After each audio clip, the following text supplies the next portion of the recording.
T'es une victime, c'est du gratuit ce qu'on t'a fait. Voilà, je suis après victime d'une agression et c'est pas tolérable que. Pour moi, il faut que la vérité elle éclate. Voilà. Donc, quand je suis en train de voir qu'il y a de plus en plus de violences policières, je suis en train aussi de m'apercevoir qu'à chaque fois, au niveau des audiences, ils sont en train de demander des dommages et intérêts. Je pense qu'il y a pas mal de questions à se poser aussi là-dessus. Voilà. Tu peux nous rappeler pourquoi tu étais du coup au tribunal aujourd'hui? Ben, parce qu'en fait j'étais en manifestation le 5 octobre 2019 avec ma fille de 12 ans et on marchait pacifiquement dans la manif déclarée, encadrée par les CRS, tout se passait bien. Bon, il y avait des chants, des banderoles. Et puis une équipe de la BAC est venue me sauter dessus par derrière, voilà, et m'ont massacré. Sans sommation? Non, non, sans sommation, ils m'ont attrapé. Sans RIO? Sans RIO, sans rien du tout, caché avec des lunettes, un casque. Voilà, j'ai dégusté, j'ai pris 2 coups de poing dès le départ, et puis après, pendant que j'étais écrasé au sol en train de suffoquer, j'en avais un autre qui me martelait de coups de poing dans le visage. Mais bon, après, il y a une vidéo qui tourne où on voit vraiment bien ma tête au moment où je relève, où on me relève. Je suis complètement hagard et déconnecté de... Moi, pour moi, le plus dur venait de passer puisque à 4 secondes de près, je pense que je tombais soit dans les pommes ou j'étais mort, je sais pas exactement. Tu as compris dès le départ que c'était vraiment des policiers du coup qui se jetaient sur toi? Je savais pas trop en fait. Ce qui s'est passé à un moment, c'est que quand je marchais, je me suis tourné, j'ai vu à un certain moment que le commandant me désignait l'endroit où j'étais de faire quelque chose. Mais je savais pas exactement que c'est... D'accord. Voilà. Mais bon, là on arrive à un moment où voilà, notre liberté de penser devient de plus en plus compliquée. Il y a une très grande répression policière et on se doute que les ordres viennent d'en haut. Qu'est-ce qu'ils t'ont reproché du coup si tu étais là de manière pacifique?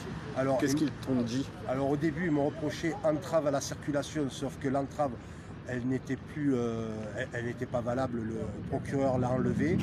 Donc il y a outrage, rébellion et violence. Sauf que bon, pour se rebeller déjà, quand tu as 4 personnes qui sont en train de t'étouffer, c'est compliqué.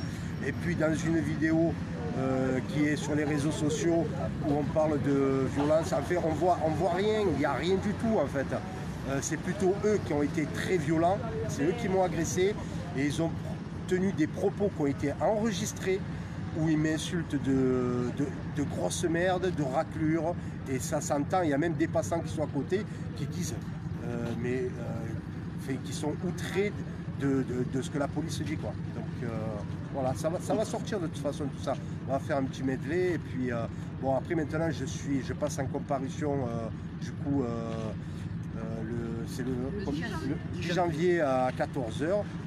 Donc on verra bien comment ça va se passer.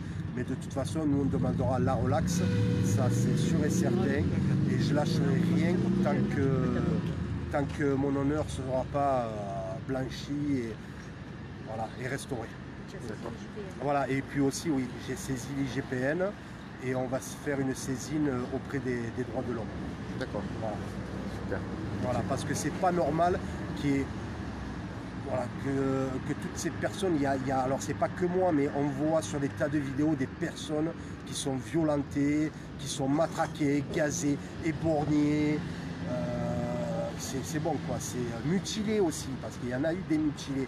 Et de toute façon, moi je pense que ça fera peut-être un jour comme en 39-45, il y aura un tribunal après tout ça, et qu'il y en a qui devront rendre compte de ces actes pendant ces manifestations des Gilets jaunes. Et je le souhaite vraiment qu'il y ait un retour en arrière avec un tribunal spécial pour traiter toutes ces violences policières, parce qu'on est quand même le pays des droits de l'homme et malheureusement le monde entier nous regarde, hein, on devrait être un exemple pour le reste du monde et là on se retrouve un pays complètement à la dérive et totalitaire presque.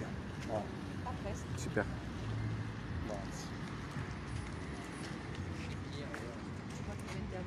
ils essayent d'interdire la date. Et en fait, moi, par rapport à Roland, je suis scandalisée aussi parce que moi et mon frère, on a 17 mois d'écart, donc on a été élevés ensemble. Et je sais que c'est quelqu'un de foncièrement gentil, de bon. Il a travaillé, enfin, il s'est occupé pendant 7 ans de l'association du Téléthon, il a fait partie du vrai débat, il fait partie du vrai débat, il est dans la réflexion. Et en fait, je ne comprends pas pourquoi tout cet acharnement. Moi, je pense que c'est comme une police politique et qu'en fait, ça a été ciblé. Son arrestation a été orchestrée et ciblée par un commandant qu'il avait déjà pris un petit peu en grippe sur Carpentras, où j'y étais ce jour-là, donc je peux en témoigner.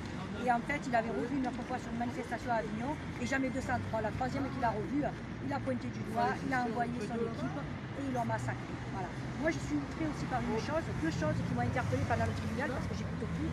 Et en fait, c'est quand on requiert de l'argent. On demande 1 100 € pour le policier qui a été blessé et 1000, un petit peu moins pour l'autre, je ne sais pas pourquoi.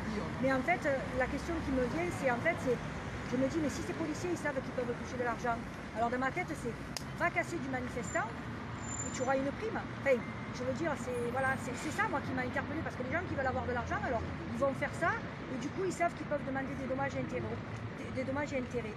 Et la deuxième chose, c'est la procureure. Quand elle s'est levée, donc elle a plaidé, elle a dit, il s'est passé ça, il s'est passé ça, il s'est passé ça. Comment une procureure peut-elle dire qu'il s'est passé ça, qu'il s'est passé ça, qu'il s'est passé ça, alors qu'elle n'était pas à la manifestation? Elle se juge sur les dires de quoi? Je veux dire, si elle mettrait sa main à couper, peut-être que sa main, elle serait coupée. Parce que moi, si je ne suis pas dans un endroit, je ne peux pas dire qu'il s'est passé ça. Je peux dire, je pense qu'il s'est passé ça. D'après les dires d'un tel, il s'est passé ça. Mais je ne peux pas l'affirmer moi-même si je n'étais pas à la manifestation. Je n'y étais pas. Par contre, je connais mon frère, je sais que ce n'est pas un violent. C'est quelqu'un de modérateur.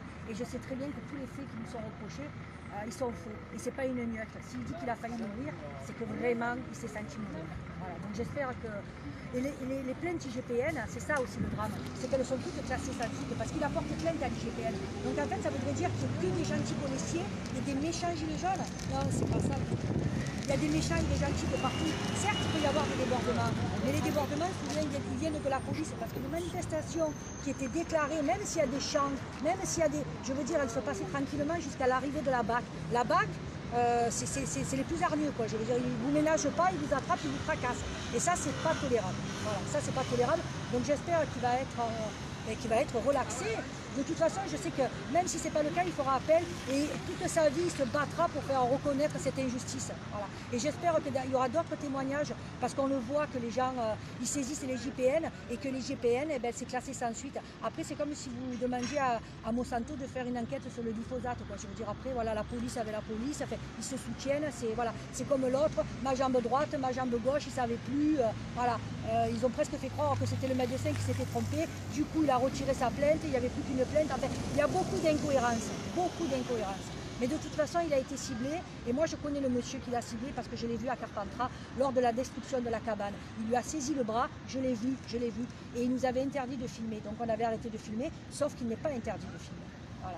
Donc pour moi, c'est gratuit et personnel. Voilà, c'est gratuit et personnel. Voilà ce que je pense. Et Roland, c'est une bonne personne et il mérite à être connu.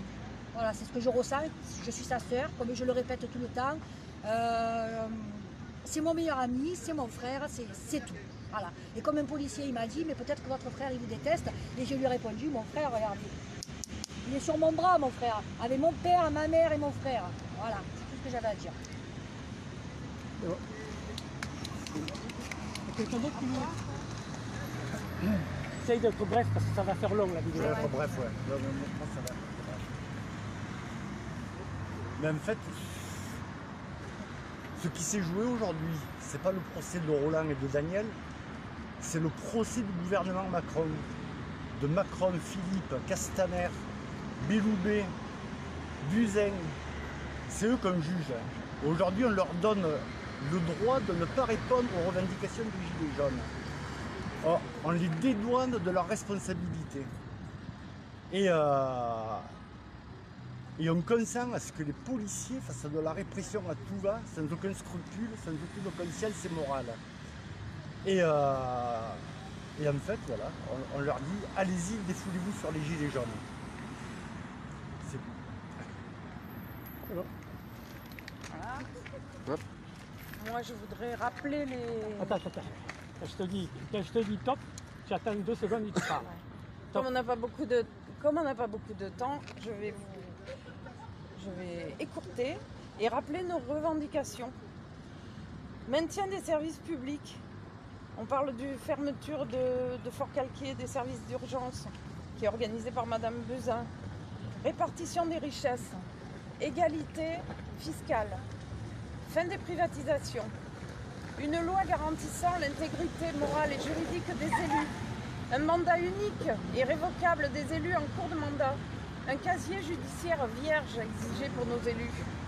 Une taxation des transports maritimes et aériens et une régulation des échanges internationaux. Juste pour la petite histoire, un de nos compagnons, à la sortie du tribunal, s'est fait arrêter. Il était tout seul, c'était le dernier. Et 5 personnes, enfin 5 flics, lui ont demandé ses papiers d'identité, ils lui ont dit « maintenant on sait qui tu es ». Voilà, c'est juste ça. Bon, ok. Parfait. Bon, c'est bon. Merci.